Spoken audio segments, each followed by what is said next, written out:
দুই দিনব্যাপী জাতীয় সংলাপ আজ শেষ হলো।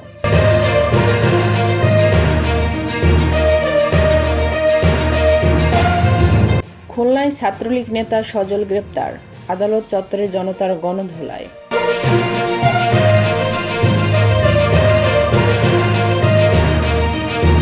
এখনও পুলিশ অফিসার পরিচয় দিতে লজ্জা লাগে বলে মন্তব্য করেছেন ডিএমপি কমিশনার।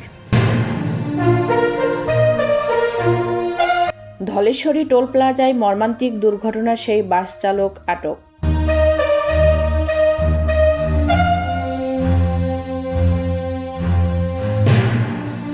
দ্বিকক্ষ বিশিষ্ট সংসদ হতেই হবে বলে মন্তব্য করেছেন উপদেষ্টা সাখাওয়াত হোসেন। বিএনপি কর্মীকে হত্যা মামলায় কুষ্টিয়ার সাবেক এসপি গ্রেপ্তার।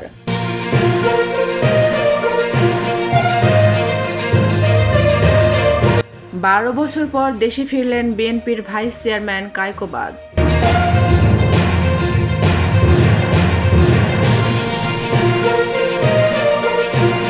আইন উপদেষ্টা আসিফ নজরুলের ওপেন চ্যালেঞ্জ, ক্ষমতা ছাড়ার পর কোনো অনিয়ম পাবেন না।